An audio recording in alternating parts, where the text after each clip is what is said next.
토론회를 시작하기 전에 자리에 착석하신 우리 내빈들께서는 발표 자료집을 출입구 밖에서 받아오시기 바라겠습니다. 데이트 발표 자료집과 서명을 해주시면 감사하겠습니다.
저희가 현재 4시 30분 시작이지만 현재 오고 계신 분들이 계셔서 약 3분 후에 시작하도록 하겠습니다. 우리 착석하신 내빈들께서는 데이트 발표 자료집을 출입구 밖에서 받아오시면 되겠습니다.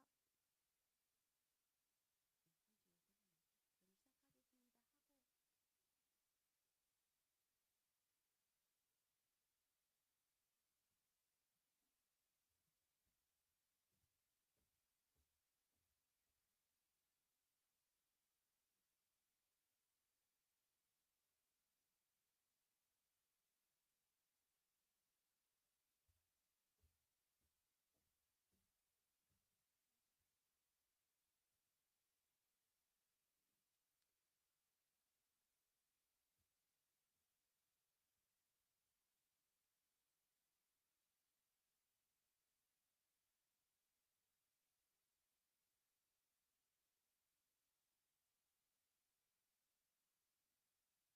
하고 우리 참석자님들께서는 다시 한번 핸드폰 확인해 주시기 바라겠습니다. 진동이나 무음으로 부탁드립니다.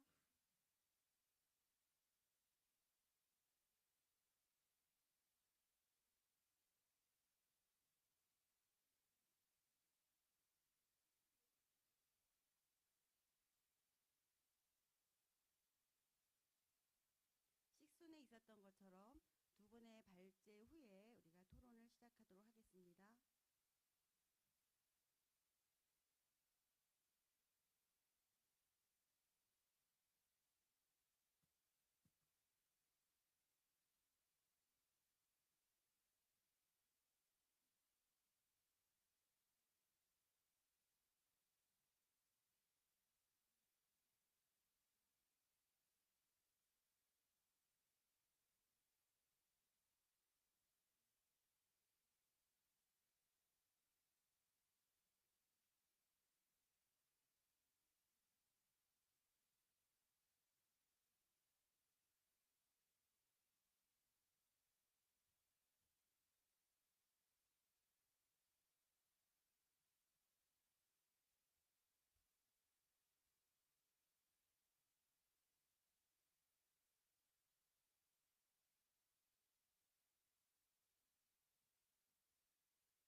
바쁘신 와중에 이렇게 참석해 주셔서 감사합니다. Thank you very much. 22 글로벌 코리아 포럼 표준 분야 국제 협력 확대를 위한 표준과 ODA 전략 토론회를 시작하도록 하겠습니다.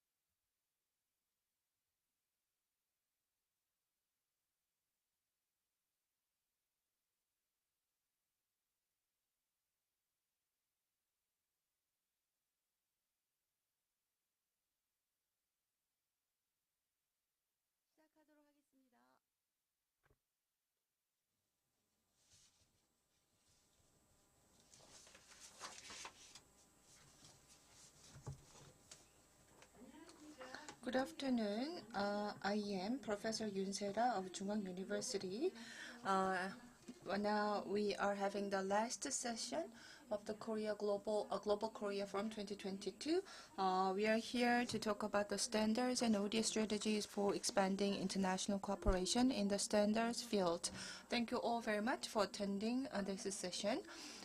Today's session is organized and sponsored by the Korea Public Management Institute and Korea Standard Association. And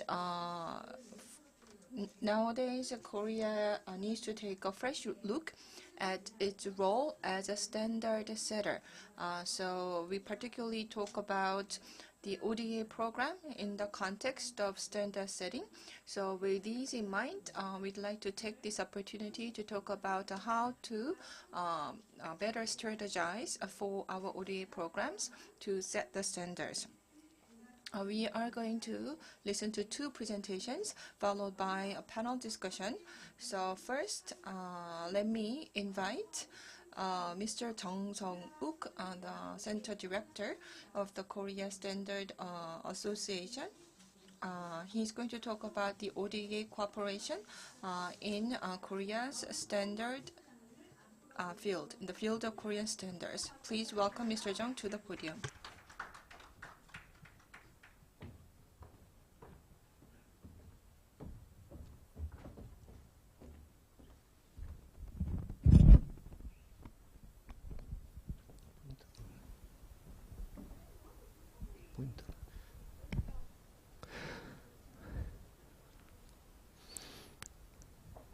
네, 반갑습니다.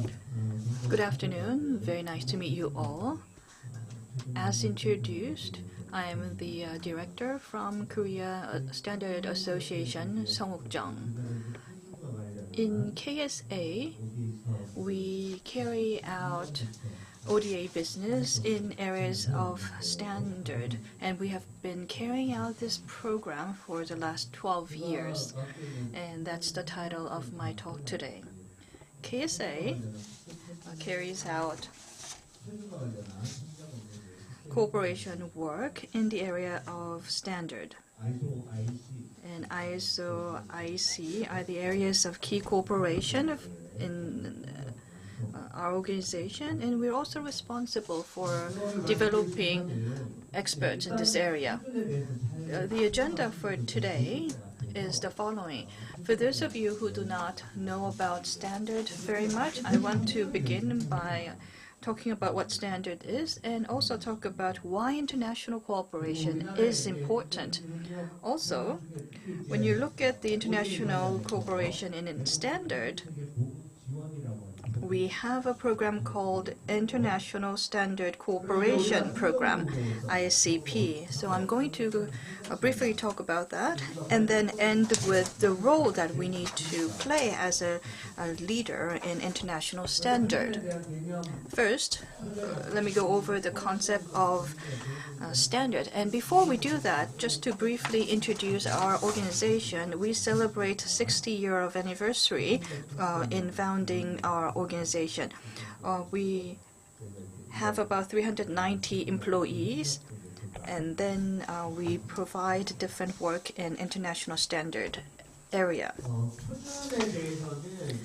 On standards, and what standard is and what standardization is the following. Of course, you can Google it, and ISO also defines this terminology.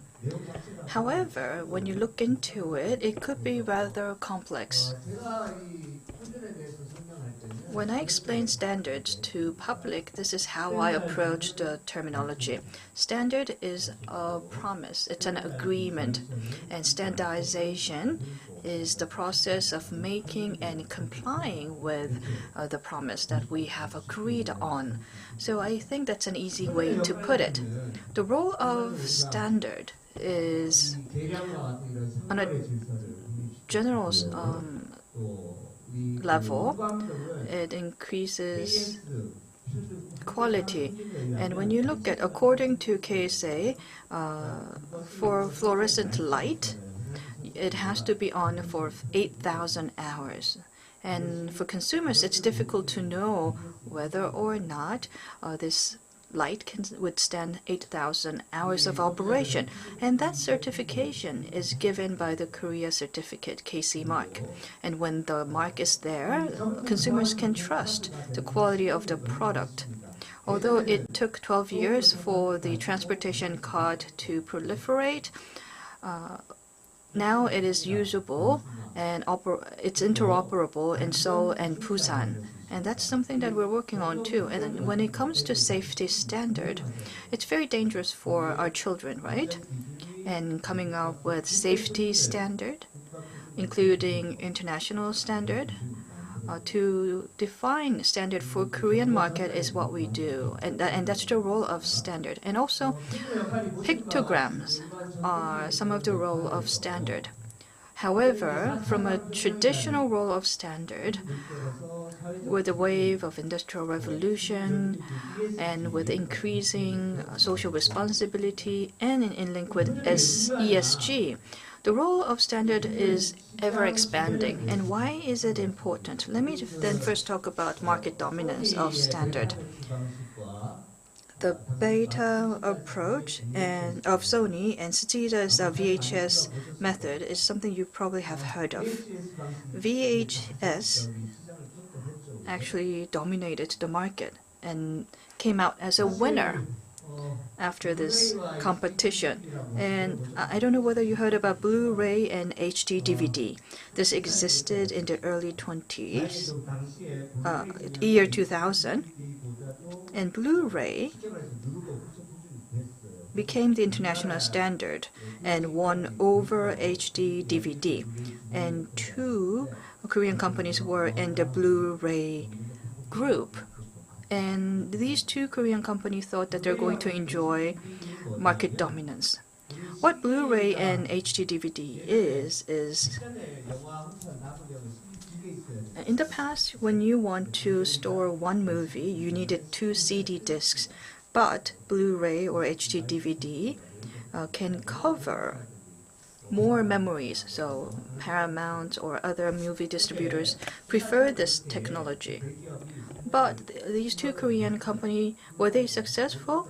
No. I mean, this standard was driven out of the market within 5 years. Why?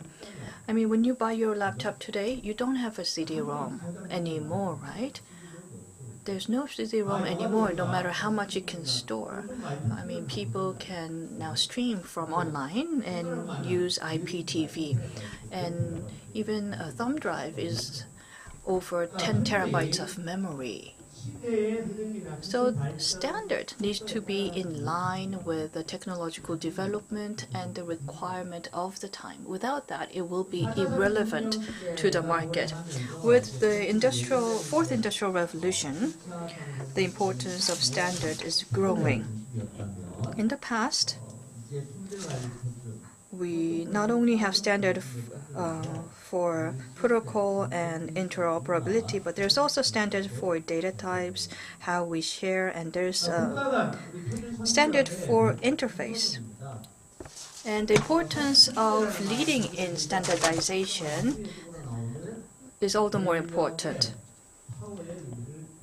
And standard also has an innate meaning of what power really is. So standard has the intrinsic power of getting dominance. So by setting standard, you can set entry barriers. And by setting entry barriers, you can exclude others from coming into the market. That's why China is actively participating in ISO with a lot of budget investment. And many technology within Huawei, especially around 5G and 6G to an extent, uses standardization and standard extensively. A third of standard for 5G is dominated by Huawei. So many are working toward becoming a mainstream in standard. There are top three standardization organizations. There's ITU, which is International Telecommunication Union. Also, in 2006, there is IEC. There's International Electrical Committee. And also there is ISO, International Standard Organization. These top three standard organization are the top three standardization organization, but the leader in all three organizations were Chinese personnel. And ITU recently, of course, had leadership change. ISO was chaired by a Chinese representative in 2017 and recently gained the leadership again. And Korean personnel was in competition with the leadership, but let me get to the result in the later pages. In order to check China, the US now is fighting with China with the tool using standard. So I talked about why standard or international standard is important until now. So when we carry out international cooperation, what is important is, especially when it is important to work with advanced nations, but in the future we also need to work with our partners and partnering countries. These could be the developing countries who are late in the game. As you know, what is the trend of ODA nowadays? It's about aid nationalism. So it puts national interest before anything else. So we do provide these type of aid as an OECD country, but when we contribute money, it focuses on how Korean companies go to market in those recipient country. So that's the key trend in overseas ODA programs. In the area of standard, the only ODA program that we're doing is ISCP, International Standards Infrastructure Cooperation Program. We started in 2012, and we work with MOSI, and our team at KSA leads this, and it's been over 10 years, but we're still at a stagnant pace. So we want to get more budget, and we want to work with more countries. After this presentation, we do standardization, we do conformity assessment, and we also measure legal environment. So these are defined to run national quality infrastructure. So we provide hardwares for inspection and assessment, and we provide hardwares and experts, and that's what ISCP is. And it's an ODA program in the field of standardization. And this is provided with a goal of sustainable development in Korea and developing countries. It could be bilateral cooperation, it could be multilateral, and also nowadays, as you know, we have new Southern and new Northern policy. And African countries, Middle Eastern countries, and Latin America are the areas that we have had continuously different projects. As for African countries, with China doing a One Belt, One Road strategy, China has become a dominant force in Africa. And also ARSO is an African regional standard organization. It's a standard organization in Africa, and GSO is for Gulf region, and COPANT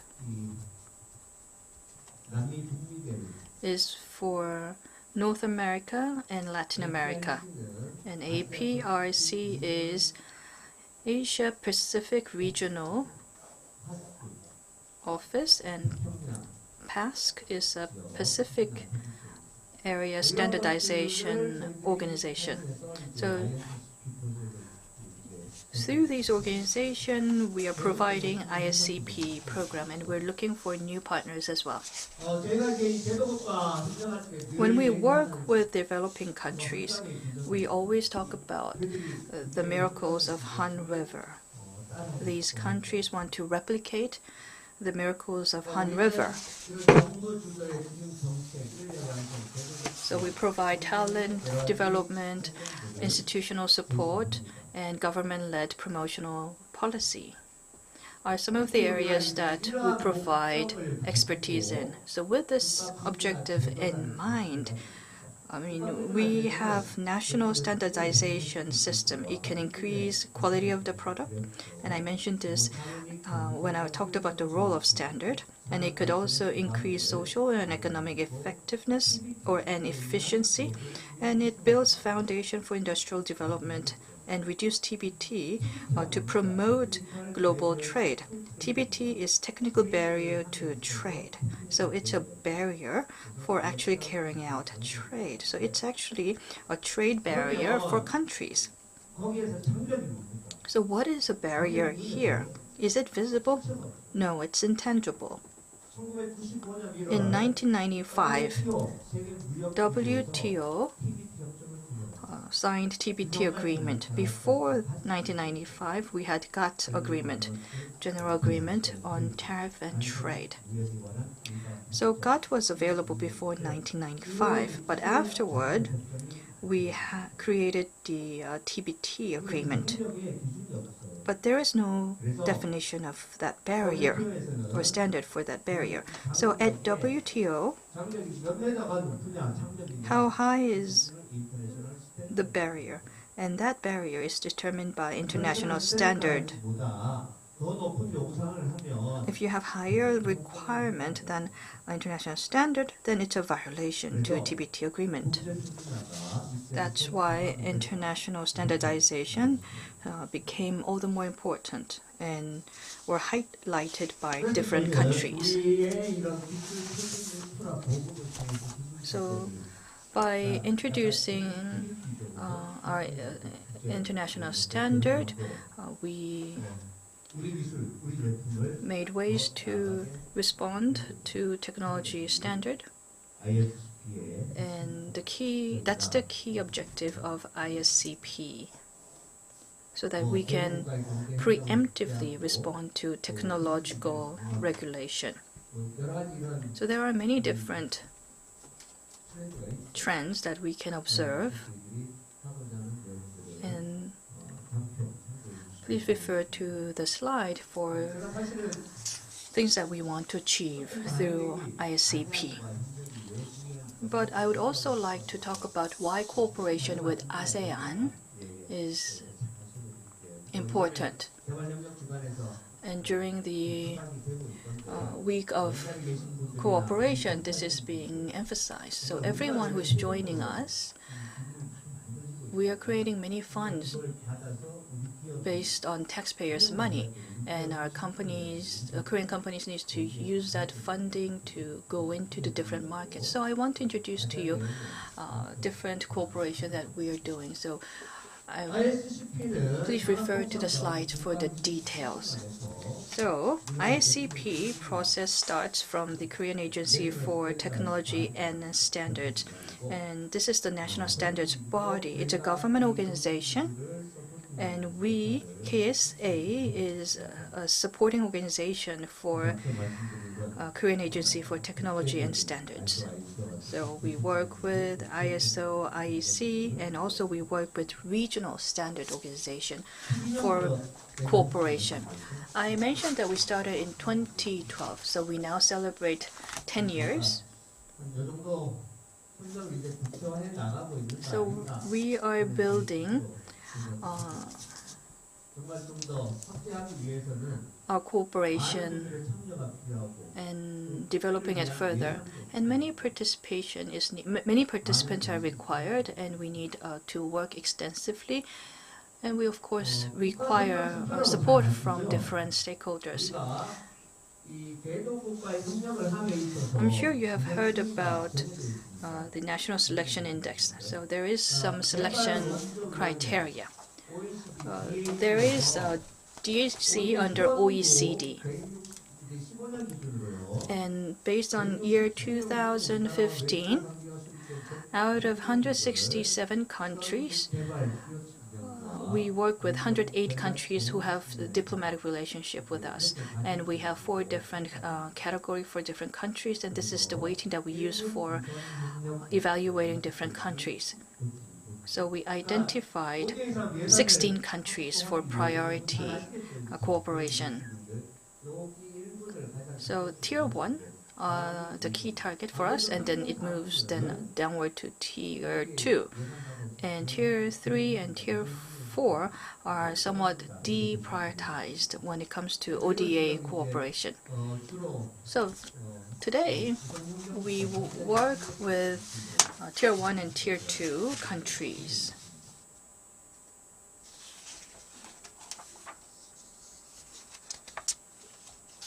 아시다시피 이 Also, ODA program has some challenges. N-2 years is the biggest challenge that we face. For instance, if we want to get budget in 2024, we have to prepare since 2022. So we have to build relationship and then sign MOU and have invitational training and then do bilateral conference. And here the key is PCP, Project Concept Paper. We have to send PCP to the government of recipient country. We want to do such and such a project with your country. And we have to register this PCP paper with the recipient country's Ministry of Foreign Affairs. And then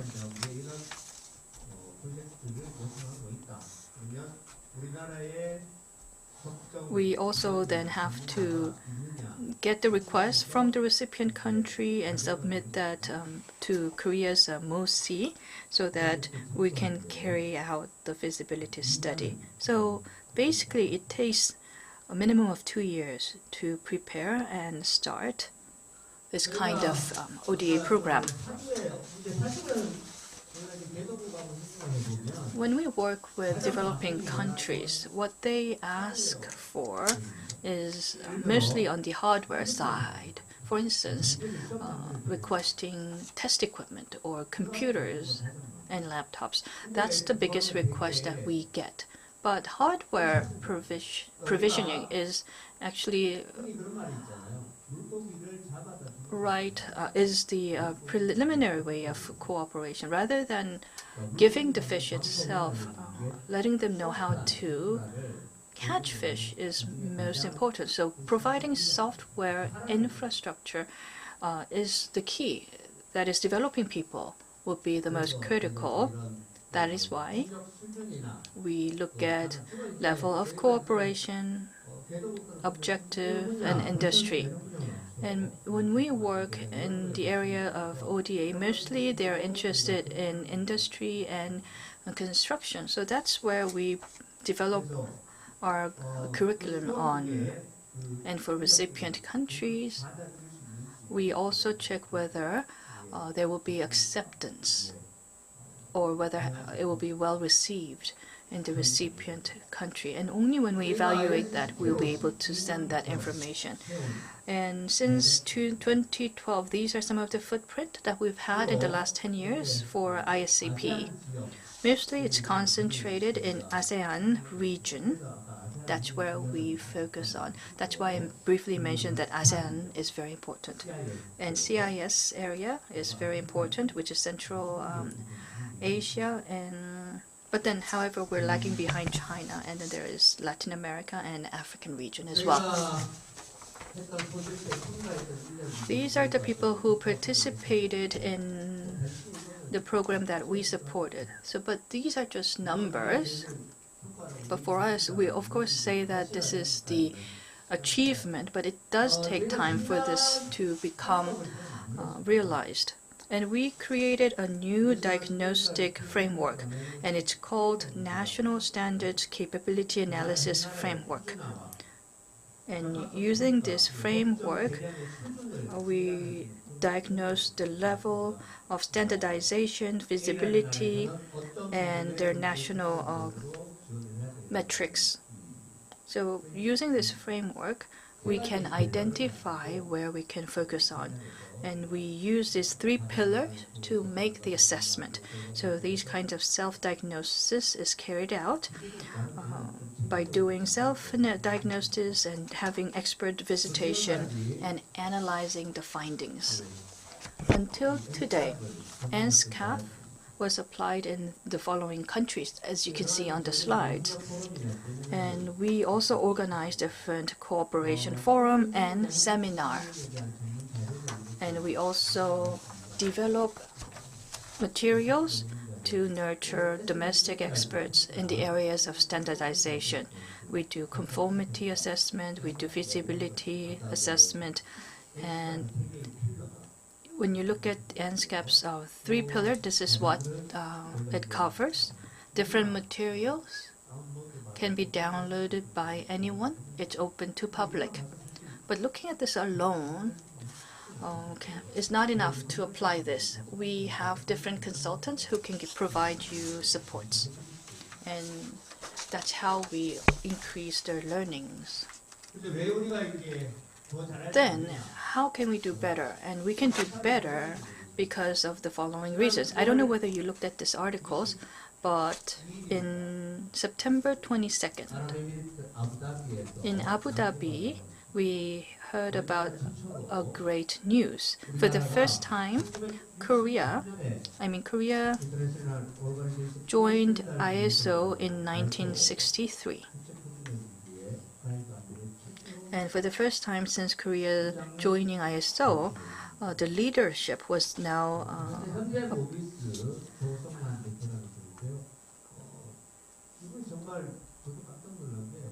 by the CEO Joe. He has great negotiation skills, and he's engineering by training. But if you search for him in YouTube, you'll be able to find him. So if you search for Sungwan Cho on YouTube, he has his address to appeal to select him as an ISO chairman. And he was in competition with one of the Chinese candidates, but he won. ISO does move around different regions when it selects leadership. The previous chair was from Europe, and then one before that was from Africa. So the next turn was in Asia. And China ran for the leadership election again after becoming a chair in 2017. So China was in competition with Korean candidate. So we were very nervous at the time. The members are 165 countries, but only 125 countries can vote. If you exclude Korea and China, only 123 countries can vote. So we reached out to all these countries, all 123 countries. Of course, because of COVID, we reached out through online platform, but also offline, as we met them offline as well. And what we promised as a key agenda was that we will focus on capability building for developing countries. You know about our strength, which is the miracle of Han River, right? So 70% of ISO member countries are developing countries. That is why we emphasize the capability building for developing countries. Now that Korea has the chairmanship, the actual commencement of work of our chair will start in 2024 and 2025. An LMD program is the program that we are requesting support from the Korean National Assembly. And we're going to carry out this program in the future. So Sung Wan-cho was selected as the leader of ISO. So this is our plan. Vision and promise. And executing that vision and promise was our promise, and we promised that we are going to execute on the vision. We're going to focus on, we're going to be open, and we're going to execute, and we're going to be resilient to overcome the current crisis. And we emphasize the open most extensively because there are so many developing countries as a member country. So most of the vote is there, and then we promised on build. So now we have, for the first time in the world, a Korean leader was elected as the head of ISO. And in order to contribute to international society and to build an unrivaled reputation internationally as a global rule setter, these are some of the key activities that we're going to implement. So this is all I have prepared. I have about 5 minutes. Do I have additional 5 minutes?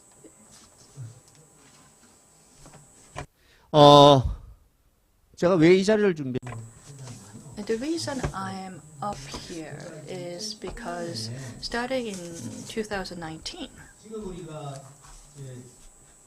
대통령께서 I mean, what is important here is that President Yoon was in Phnom Penh in Cambodia for ASEAN summit, and there was also other international summit as well. And the Korea ASEAN summit declaration was declared as a result. And he declared that we're going to increase funding for Korean ASEAN cooperation. And there was a special summit between Korean and ASEAN leaders. It was during the Moon Jae-in administration, but at that time, there were many declarations that was announced. But there was one around standard field. Before that, standard was never appeared as an important agenda, but Korea ASEAN Standardization Joint Research Center and feasibility study was put on the table for proposal. So that was something that was agreed between Korean leader as well as 10 countries from ASEAN countries. So this is the data on ASEAN centrality. If you look at day 1 and day 2 data, there is Professor Yoon-jin Lee's data from Yonsei University. But this slide is not available, but if you need, you can request me and I'll be happy to send them. But there are some confidential information, so I did not include this in the deck. Anyway, the reason why I'm mentioning this is, as you can see, this is the third Korean ASEAN Summit, which was held in 2019. And at that time, the first agenda that was appeared was Mekong Initiative. Cambodia, Laos, Myanmar, Vietnam, these 4 countries share Mekong River, but then we also had Mekong Summit back then. When you look at this fund, it's annually $14 million, which is used for Korean ASEAN cooperation, development cooperation, but it was increased. In 21, it was increased to 16, and then the plan is to increase that to $20 million, and that was declared in Cambodia, in Phnom Penh. So that's 20 million annually, and this is our tax money. So we use Korean taxpayers' money annually to invest and help support ASEAN countries. And this assessment will be carried out in Jakarta every year with MOFA, Ministry of Foreign Affairs. So this should help Korean companies. Korean companies need to be able to sell Korean products. So if you want to go to market for ASEAN, and MOSI and KSA are doing the standard center in different countries. Next week, I'm going to visit different ASEAN countries, and we'll be visiting different countries, including Philippines. And early next year, we're going to invite 10 standard experts to Korea. What is most important thing is for development cooperation is to have an invitational forum. So for the last 3 years, everything was stalled. It's really difficult to carry out unanimous agreement between ASEAN countries. If there is an agenda, it takes 1 or 2 years because it requires unanimous agreement. But then why do we need to work with ASEAN countries? This is a slide on the cooperation fund. And on November 12th, we talked about how we're going to increase this fund by 2-fold. And in 2017, the New Southern Policy was increased from 7 million to 40 million, and in 2022 we declared that this money will increase to 32 million by 2027. So these are different types of aids.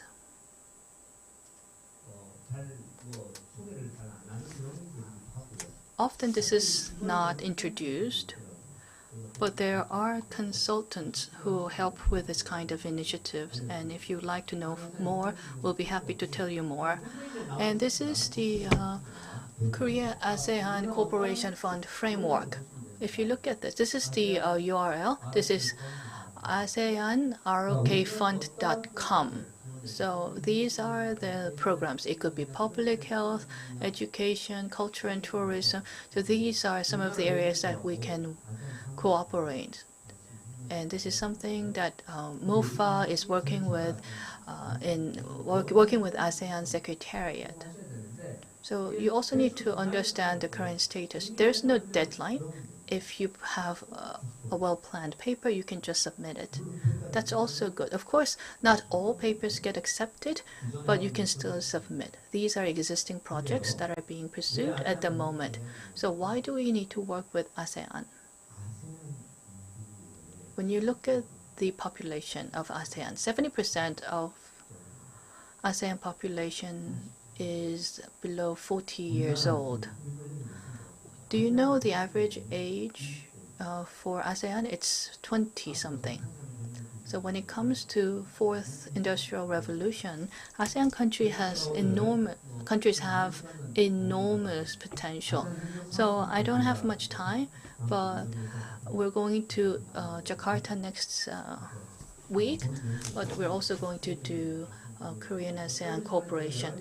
I've had a lot of information. I tried to deliver a lot of facts in a relatively short amount of time, but if you have more questions, please let me know. Thank you for listening.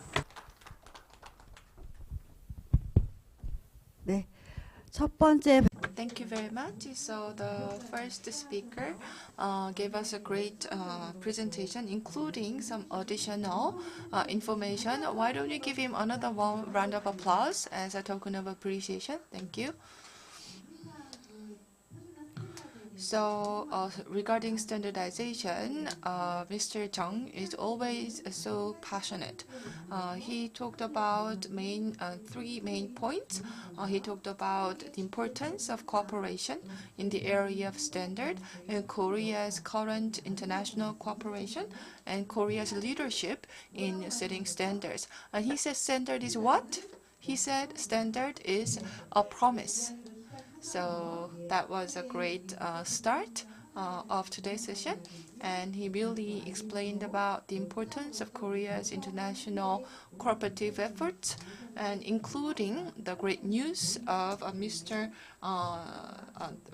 The CEO of Hyundai Mobis being elected to be the head of ISO. And he's also very much interested in Korea and ASEAN cooperation as well. The second speaker is Professor Song Yong-chan from Jungang University. He is going to talk about Korea's ODA cooperation strategy for standard. So please welcome Professor Song with a warm round of applause.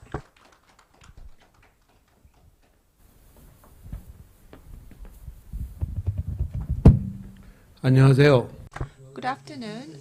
I'm Song Yong-chan. I am teaching at Jungang University.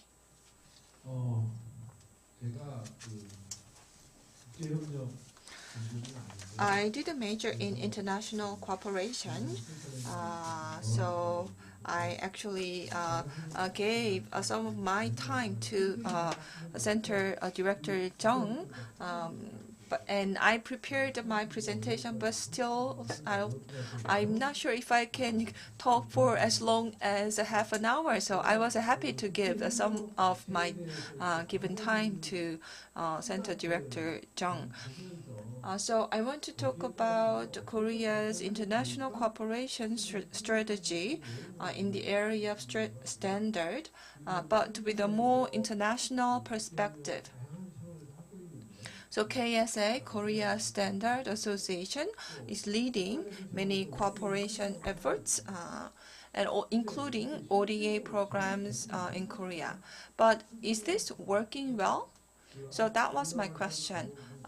When I traveled to Southeast Asia, they consider Korean people as like paying customers, a payer. So they always ask me to pay them. So I thought this is not right. And then as someone who's studying standards and who's thinking about policy for standards and international cooperation in the area of standard, and then I heard about this great session.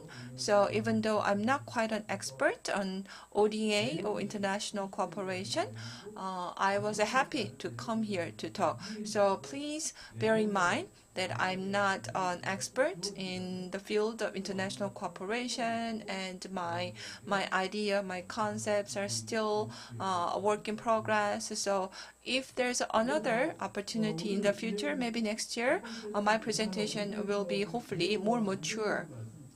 So with that in mind, this is what I want to talk about today. So the overview of Korea's international cooperation in the area of ODA. And I want to talk about standard-based ODA and how we can actually pursue standard-based ODA programs in Korea. So that will be my final point. So this is kind of a country plan of KOICA. So at the center is, if the ODA program is just about giving away money, then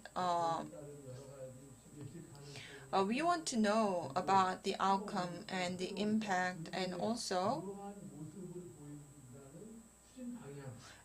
these are some contents and objectives of the KOICA, and I believe everyone will agree on this. So the country plan content, this is the country plan content. So KOICA, they want their program to be aligned with the policy and also area or sector issue focused approach. And also they want to be predictable and accountable. And also KOICA programs, they want to have a more integrated approach to have a more effective program.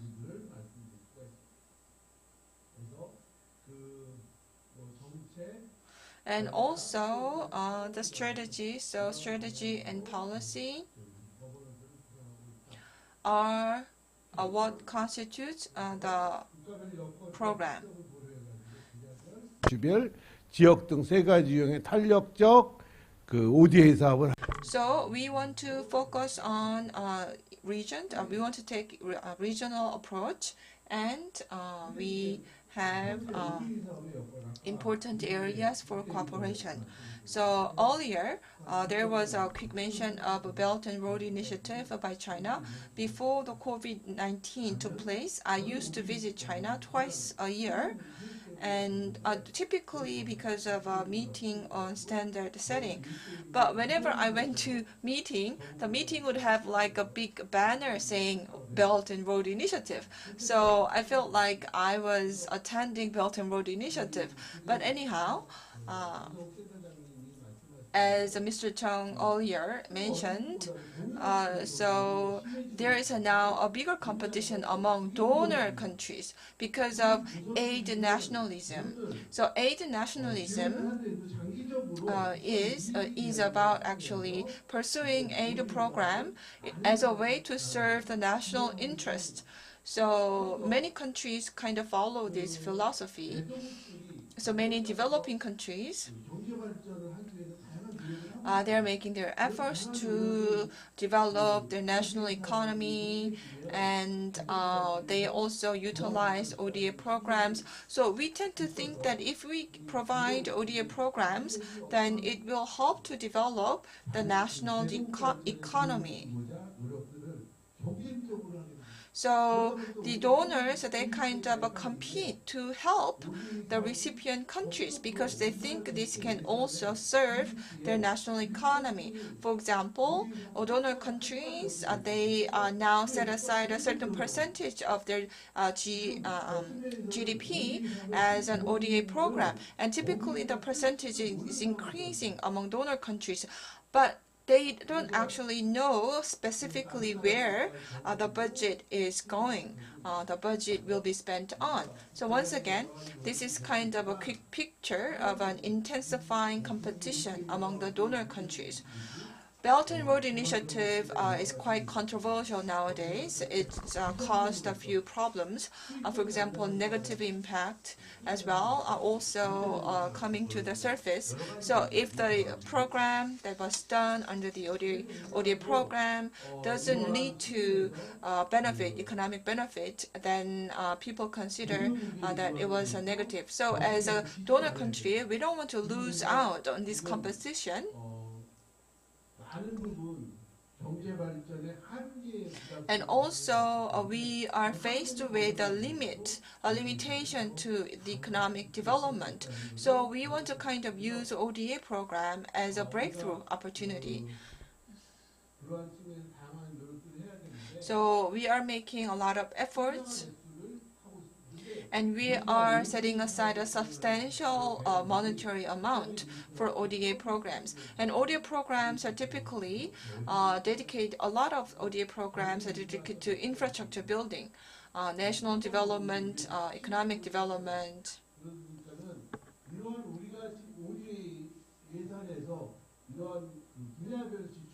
So if you look at the spend breakdown, if we compare our ODA budget to Japan, Japan spends above average amount on social infrastructure, particularly a high percentage of the ODA budget goes to economic infrastructure.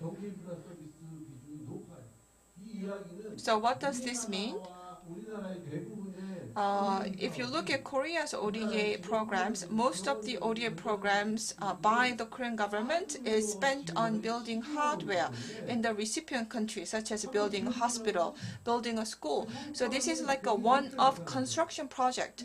So on the surface of it, the outcome might look great, but once you are done building the training institute, school, or a hospital in the recipient country, how can these buildings help to revitalize Korea's economy? So that is the question that we are dealing with. So that is a question that I tackle with.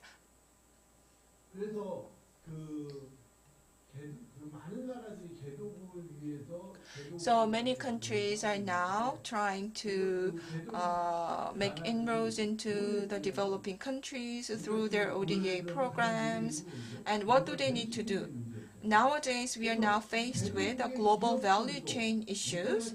So the companies in the developing countries, they also need to be embraced into the global supply chain. And that's the kind of efforts we need to make. But right now, that efforts are lacking. In Korea, when we think about global supply chain, we only think about Korean companies making money by building our global supply chain or by being a part of global supply chain. So we don't think to include developing countries, companies within the global supply chain. So I think that the starting point should be how to let the developing countries' companies participate in the global supply chain. So from that perspective, I looked at what other countries are doing. So this needs to be kind of mid to long-term perspective, a long-term task. So I had some international comparison here. Korea is a leading country in the ICT area, semiconductor, in a few select areas. So we are really a world-class powerhouse. And whereas in some other areas, so for example, the developing countries, they envy our leadership position in these select areas. So if we invite the developing countries to cooperate with us in these areas where we are doing very well, then it will differentiate our own ODA programs from the recipient country's perspective. And also, China, they're now a very large country. And also, earlier, the speaker talked about ASEAN and also Belt and Road Initiative. ASEAN countries, they are now beginning to understand that Belt and Road Initiative can actually hamper their national interest. So, but Korea, we had a growth trajectory of starting off as a developing country, but now we are kind of an advanced country, and the developing countries know about that as well. So for their perspective, they look at us, Korea, as a country that can play a role model for them.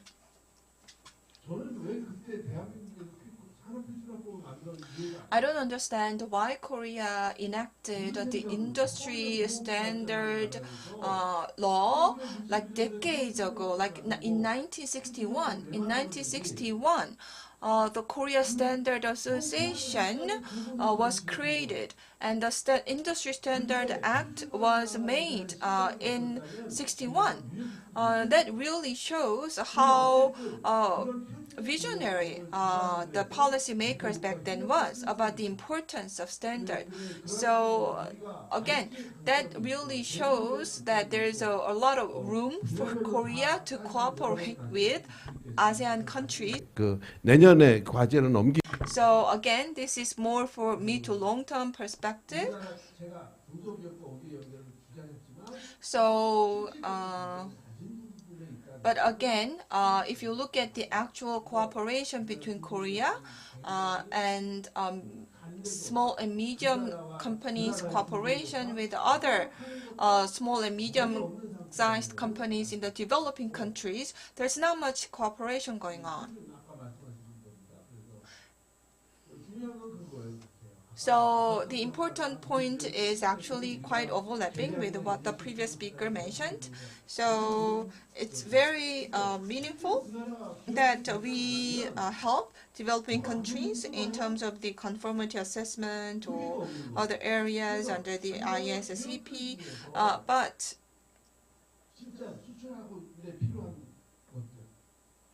But what really is substantially helpful for the developing countries is that we need to help their exporting companies to find a way to export their products by helping them in terms of technology standard, for example. So that is actually a way for Korean companies and developing countries companies explore the global export market together. So that way, we can take a look at the problems in standards. 그러니까 글로벌 밸류 체인에 참여할 수 있는 방법. Once again, we need to open ways for them to participate in the global value chain. And Korea is cooperating with ASEAN, but Korea's perspective on ASEAN, we don't think that we import things from ASEAN. We only think about developing natural resources in ASEAN. I think that is a wrong approach. We need to help them to achieve industrial development, for example. So just like we are importing inexpensive products from China, ASEAN can be an alternative market for us. So we need to think about building value chain, including developing countries. And when you build a value chain, standards are really important. So once again, this is the methodology and standard testing for developing countries. So the education is now being done for them, and we also need to help them to participate in the global value chain with success. So that's actually my main point. So that's what I'm here for, to advocate. So ISCP, as I mentioned earlier, so it talks about this overview, but the previous speaker covered this enough, so let me skip this. And so this is like the cooperation process and the status, what's being done, and let me skip this slide. So just like the previous speaker mentioned, this is what's the activities being done. So standard setting in terms of, for example, conformity assessment here. So we help them to to follow the standard, set the standard, and give them certificates. But we see the absence of Korean companies in this area. So I want to see more Korean companies participate in these areas, plus participation of the companies of these countries as well. So to invite these the companies of these countries to participate more, we need to make more efforts. So I've been thinking about in what kind of cooperation area we can find. So I was overseas, I was traveling. And then Cambodia, in Cambodia actually is a coffee producer. So their coffee is exported to Vietnam. And then under a Vietnamese coffee brand, Cambodia coffee is exported to the global market. So Cambodia, when they sold their coffee to Vietnam, it was at a low price. But then under the Vietnamese brand name, the coffee is sold at an expensive price global market. So the person in Cambodia told me about this, and he said that they want to find a way to directly export their coffee to the global market under their brand name. And they're not trying to put a brand on their own coffee. So and now, finally, the coffee farms in Cambodia, they are now following that path. So, but coffee farms, their production volume went down. So there are not that many coffee farms remaining in Cambodia that can be really certified. So, if we Korean companies had gone in the coffee industry in Cambodia earlier, Korea is a major coffee importer, so then we could have helped to grow the coffee farmers in Cambodia, but we kind of lost that opportunity. But anyhow, so, and also Indonesia or Myanmar, they have textile industry. So it's very important to set the standard for their domestic industry, but we really need to think about what kind of a certification program can actually benefit and help the textile industry in Indonesia, for example. So that's what we need to think about. So I hope that ODA, I hope to see more Korean ODA programs working in this area. So this is kind of a summary of my presentation.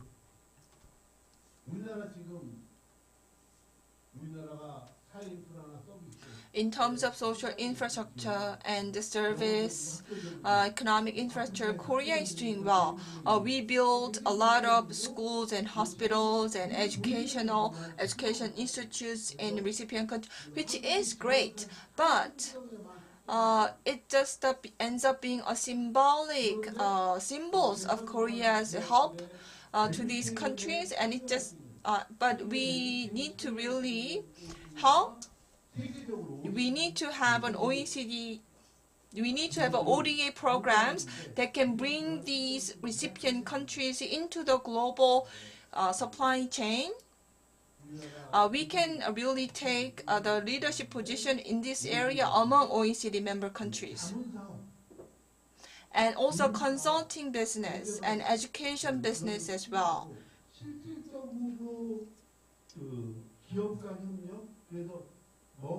And business-to-business cooperation. So if we pursue these areas, then we can have like long-term results 5 years down the road, but that kind of connectivity is not there yet. So we need to really conduct a survey about the actual needs of the companies, both from the donor country and the recipient countries, and connect that need to the ODA program. That's the connectivity I'm talking about. But it's not being done well. And also, that connectivity needs to be centered on standards. That's what I'm advocating. So standard-based connectivity between the actual needs of the recipient country and the donor country with the ODA programs. So that is my big theme today.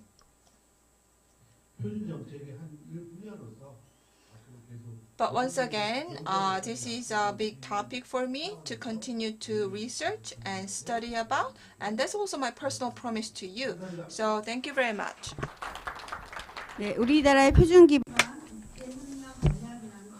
Under the topic of standard and ODA strategy for expanding international cooperation was the topic of this discussion. Professor Song started with the current status and then talked about the different distribution of ODA in Japan and other countries, and talked about SME ODA.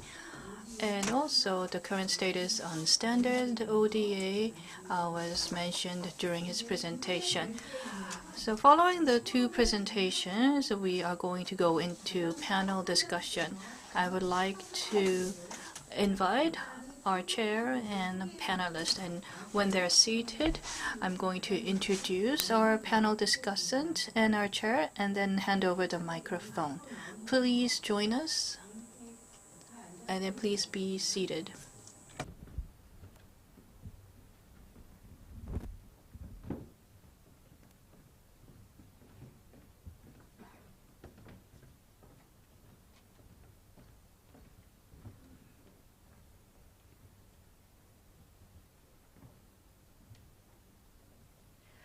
지금부터 We will now start our panel discussion. And before that, I would like to introduce our panelists and our chair.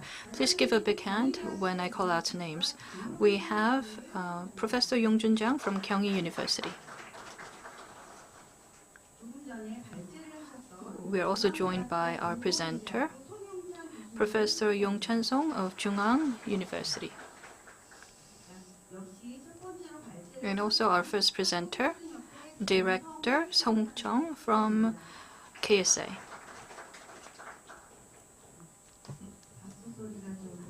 Can we also give a big round of applause? I know we're late in the afternoon, so some of you are very quiet. So from Hyundai Economic Research Institution, Dr. Jae-jin Han. Yes, that was actually louder, much louder. 네. 경희 Professor Kwang-yeon Lee from Kyunghee University. So, please give a big round of applause for all 5 participants who will be carrying out the panel discussion. Now, the mic is yours, Professor Yongjun Jang. Please go ahead. 예, 뭐 표준 We are discussing on standard and ODA strategies. And I am the chair for this panel discussion, and I am Professor Yongjun Jang from Kyunghee University. I research economy, and I carry out research on tariff and also non-tariff measures as well. And I looked at I research on TBT, and TBT was mentioned by Director Jung, and I carry out various economic impact by TBT. And recently, I also look into correlation between TBT and economy. And during that research effort, when we export to recipient country, and if there's TBT issue, how can we resolve that through ODA program?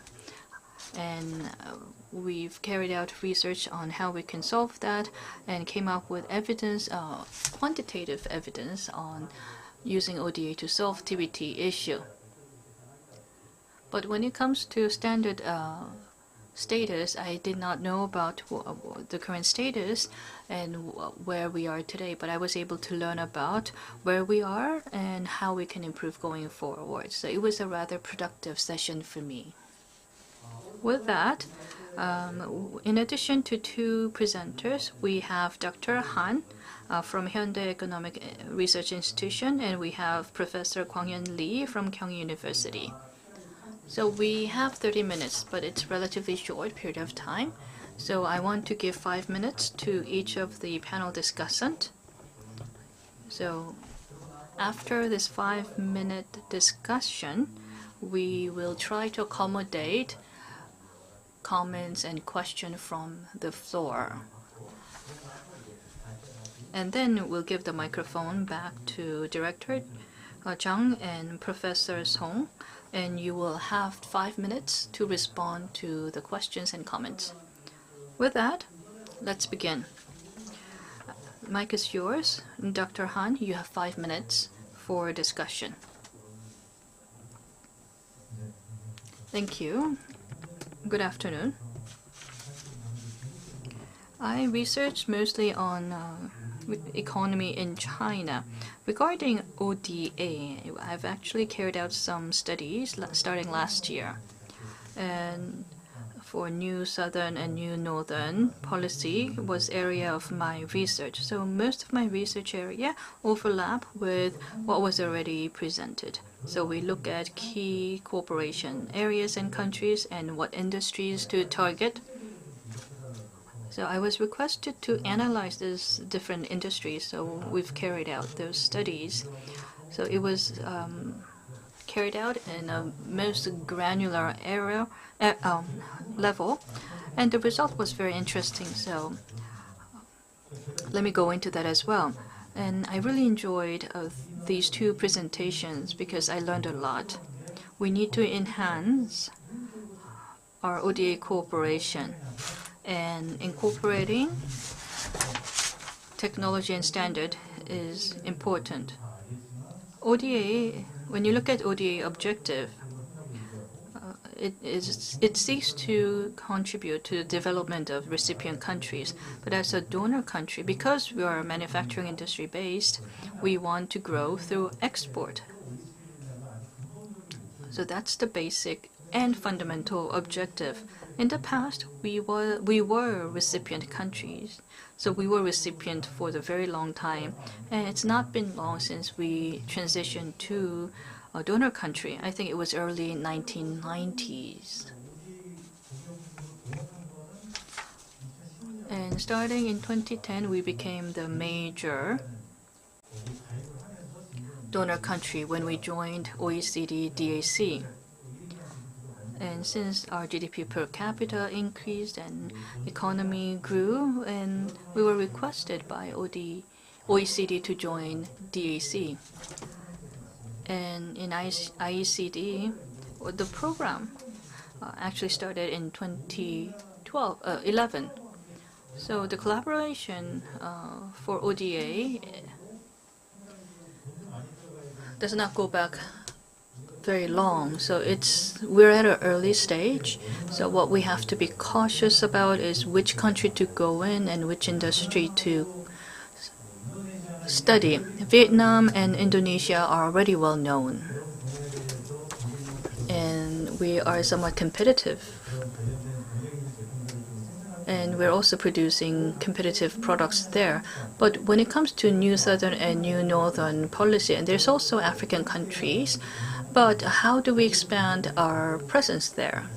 Last year, what we really asked among ourselves are which countries to go to. The first question that we asked is that we need to do quantitative analysis. Director Chung mentioned this, but the model that we developed in 2012 on how to select countries for providing ODA,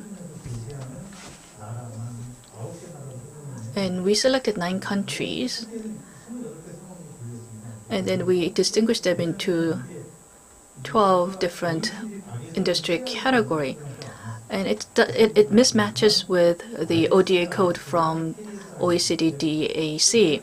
So the international classification and Korea industrial classification does not match.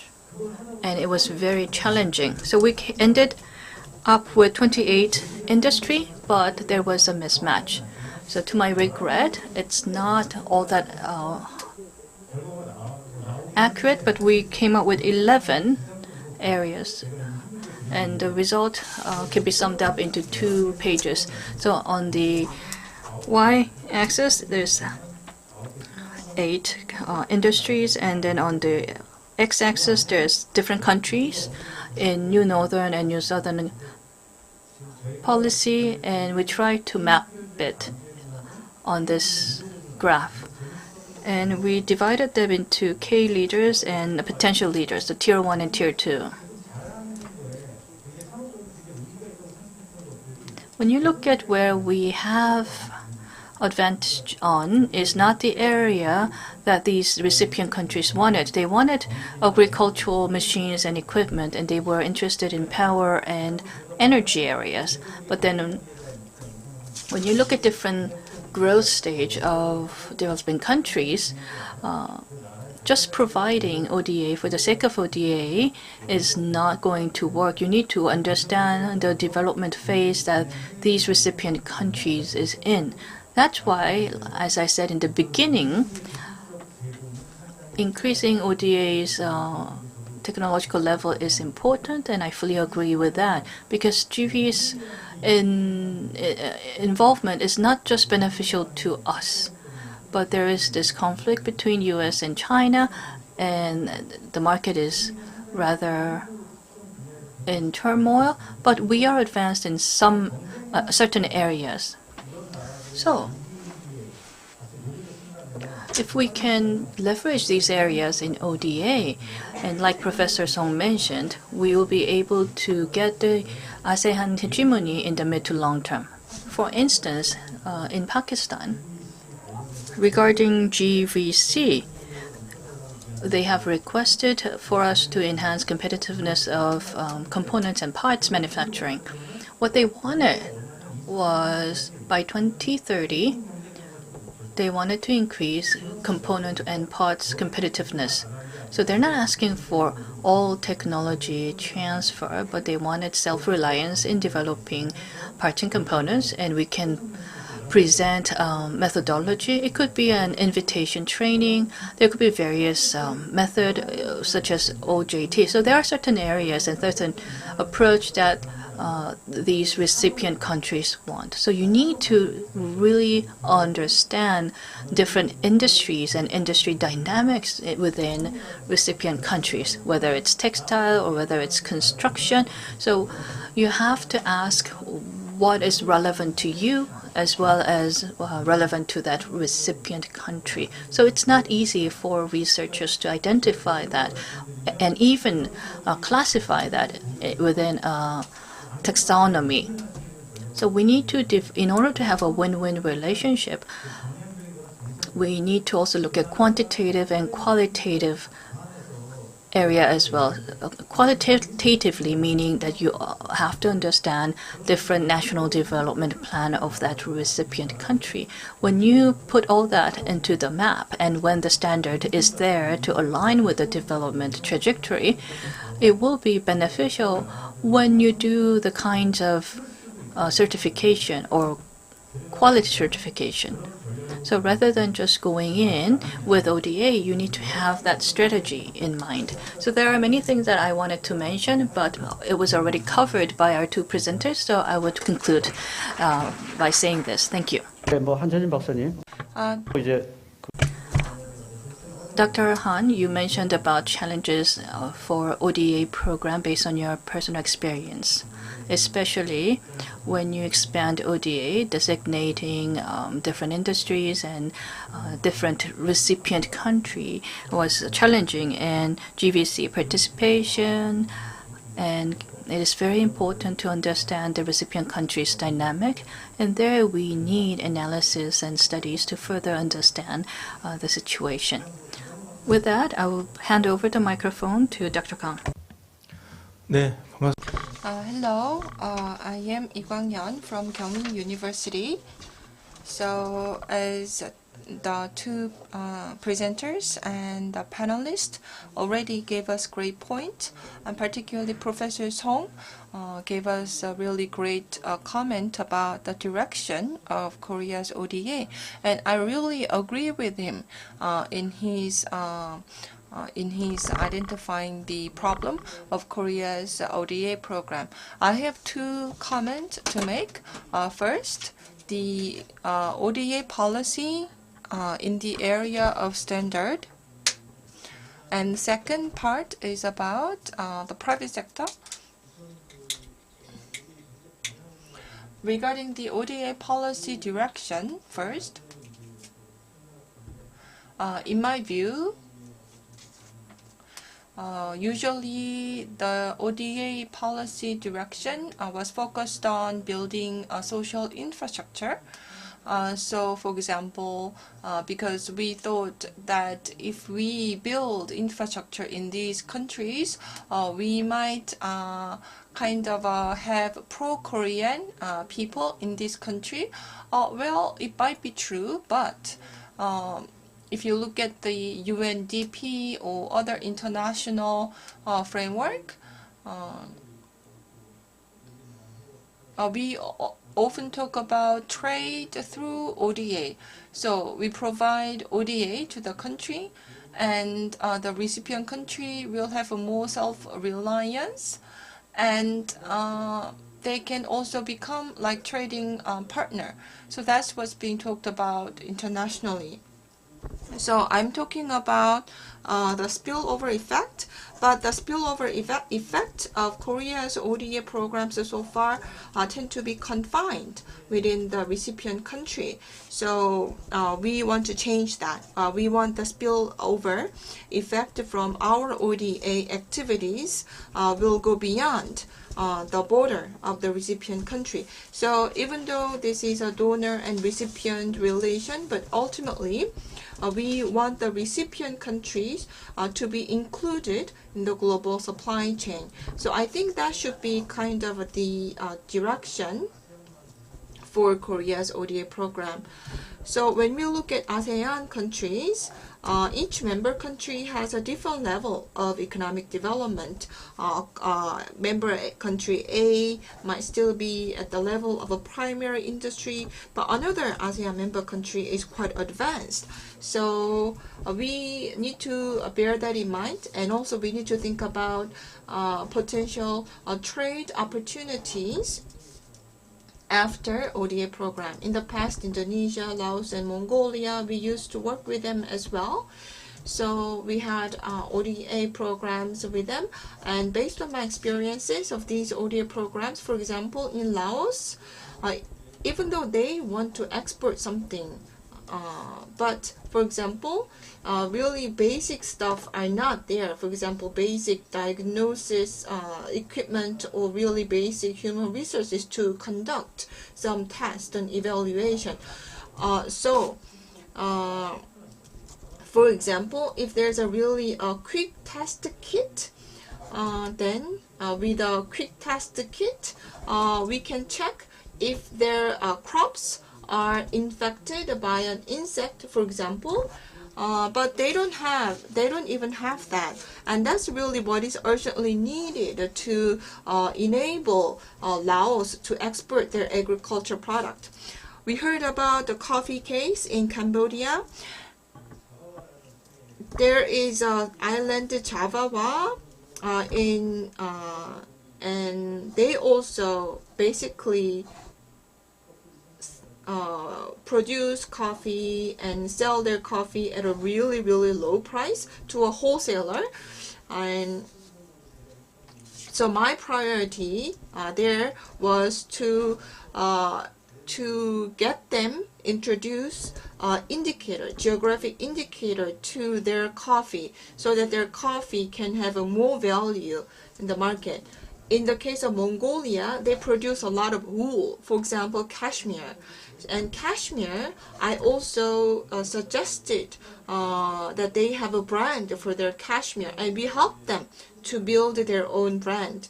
And also some products, for example, in Korea that's no longer in use, for example, a dyeing machine, machine to dye textile that is no longer in use in Korea. If we give this machine to Mongolia, then they can dye their own textile, and then they can export those products to a neighboring country. So, and also in Korea, for example, we have a lot of demand, a need for construction materials. So, for example, if we help Vietnam to utilize some standards and certificates for their construction materials for export, then it is easier for Korea to import construction materials. These are now certified and standard following construction materials from Vietnam. So I believe that that should be the kind of direction for our ODA program. And next point about private sector participation. So as the speakers already mentioned, particularly Professor Song, we don't have much participation from the private sector. I also been involved in ADB, Asia Development Bank's program. They look at track record. So we have a standard infrastructure, for example. So when we provide there are some consulting service providers based on standards, and of course we have KSA, but other than KSA, there are many private sector consulting service provider. So we can actually work with them for ODA program. So there are consulting firms in Korea that deal with standard issues. So if our Korean government signs an MOU with these consulting firms, standard consulting firms, then we can bring them together for our ODA program, and these Korean consulting firms, they can provide a consultation to the recipient country about standard.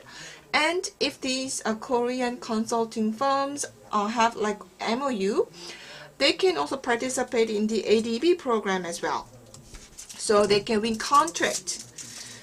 And also we also have our own ODA budget, but we can work with more international organizations. So what I'm saying here is that there is a more market that we can enter.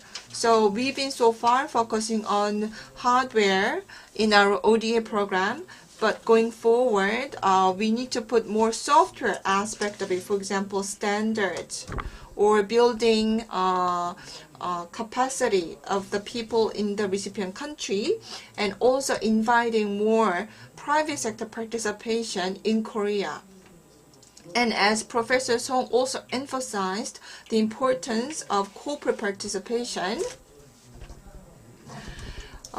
it is not easy for the Korean government to understand every single need of the recipient country.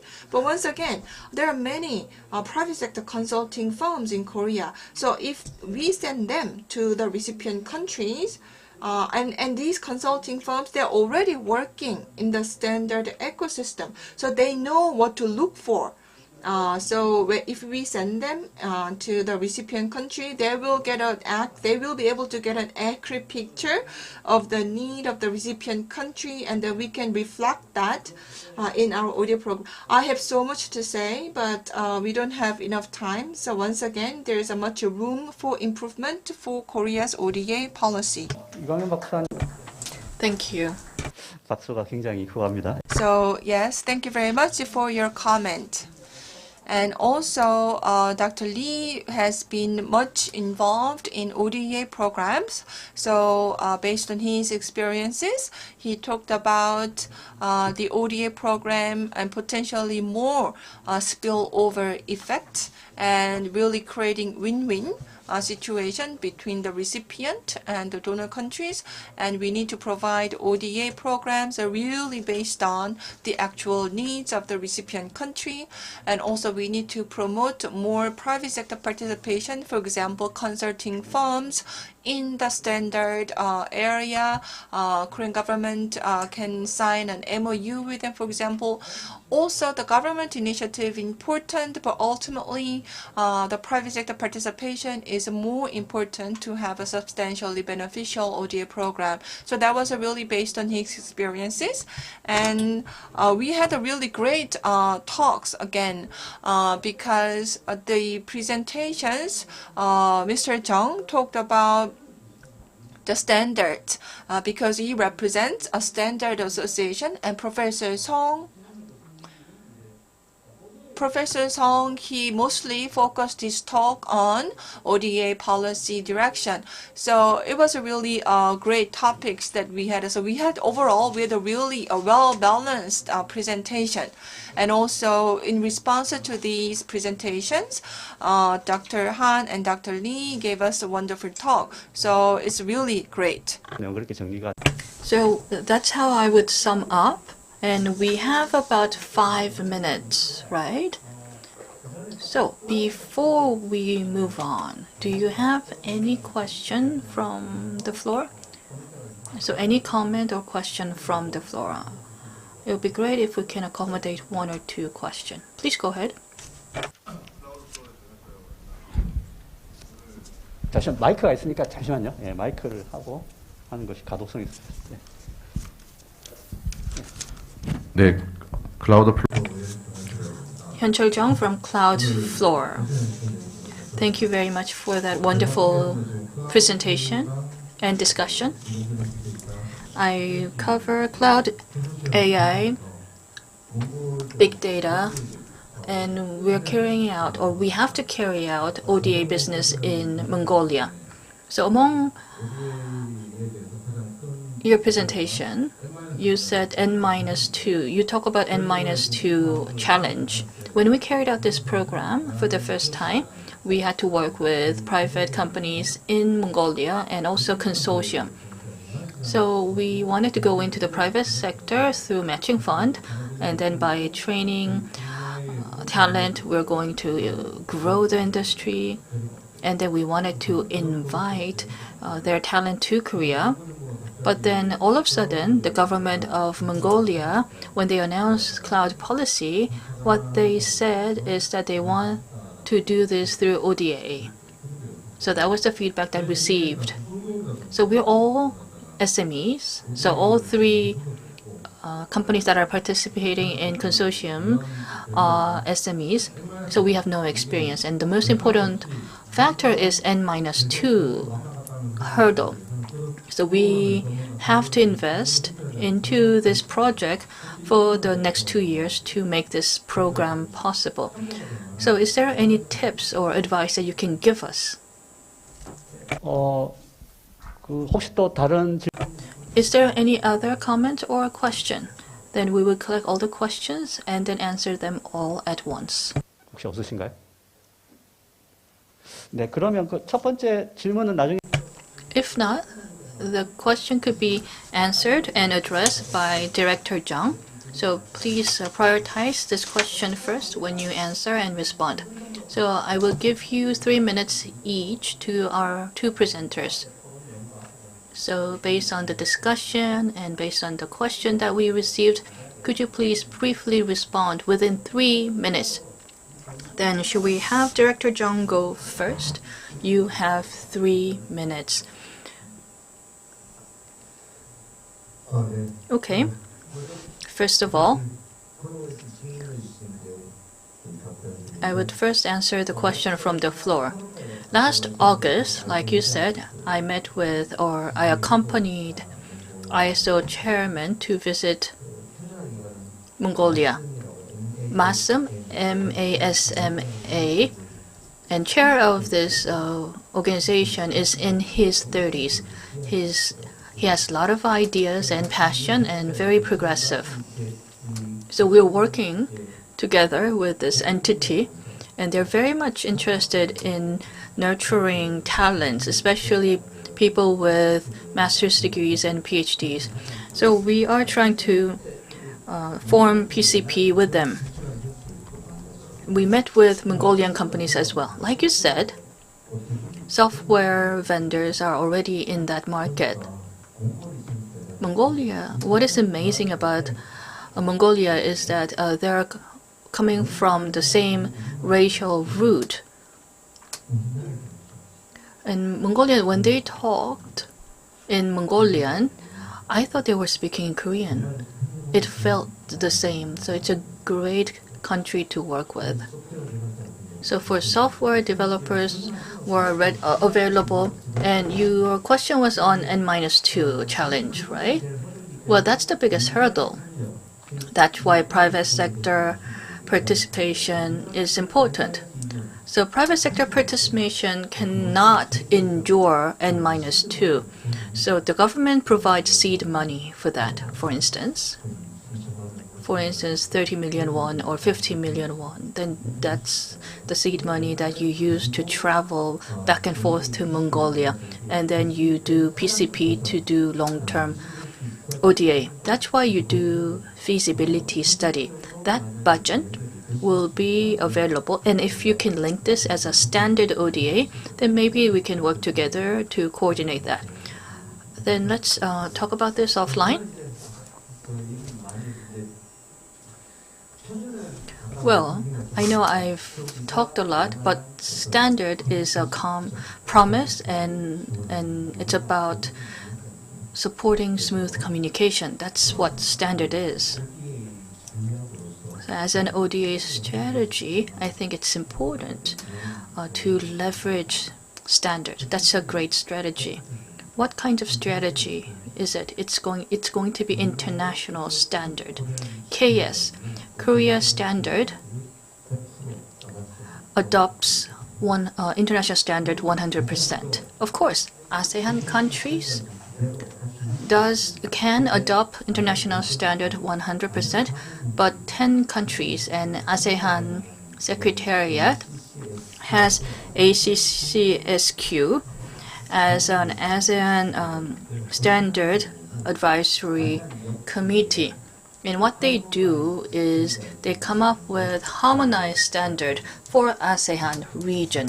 So they do feasibility study and also certification as well.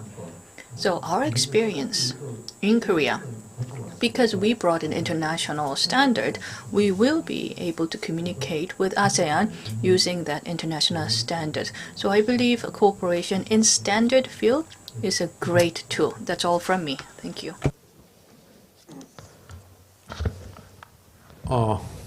제가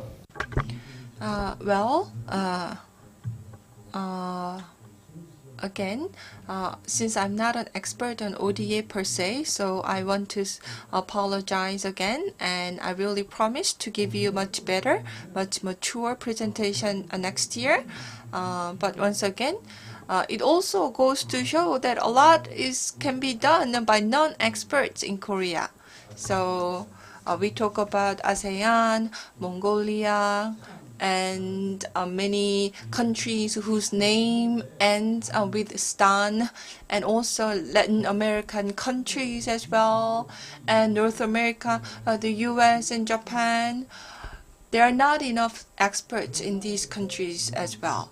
So it's quite challenging to talk about this topic, but we are here to build capacity. We need to develop human resources. And if we identify the right companies to work with, and sometimes when we send out these people to recipient country, they stay in that recipient country for many years, 2 years and more than 5 years sometimes. So they really understand the governance of the recipient country. That's what the Korean government should do, and help these people to stay in the recipient country and really get to know them. But that's not being done currently well. And so that I challenged that situation, and Professor Chang, and I really want to thank Professor Kim Il-kyo. I want to introduce Kim Il-kyo, who really put together today's session, and also a lot of people are actually took a class for Korea International Standard Program.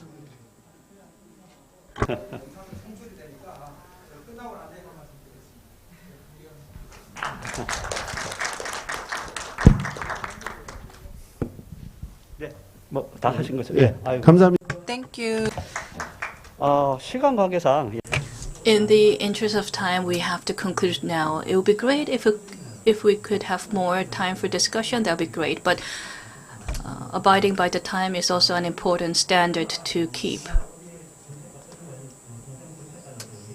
So we need to link this to trade policy, and we need to provide different quantitative and qualitative analysis and study for standard. Thank you for participating in our study. So if you were not able to ask your question or make your comment, please let us know. You can also reach out to our expert offline for further conversation. Thank you.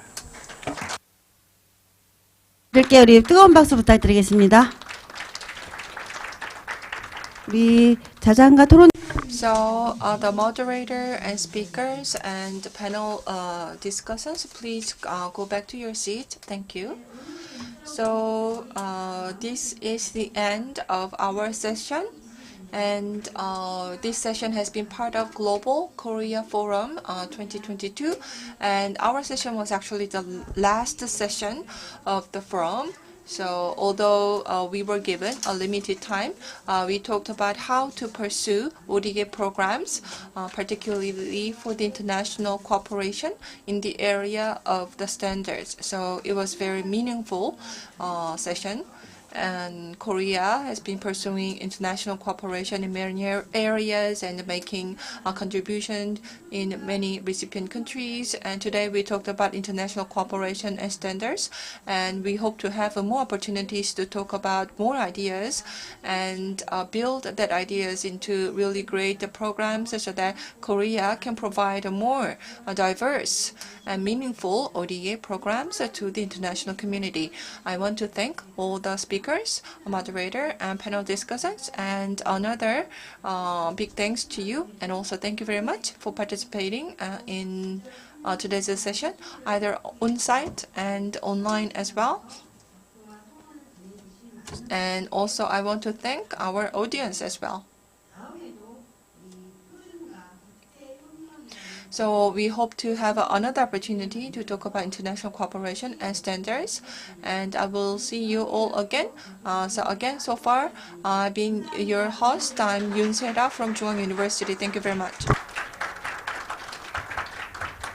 토론회를 마치고자 하겠습니다. 감사합니다.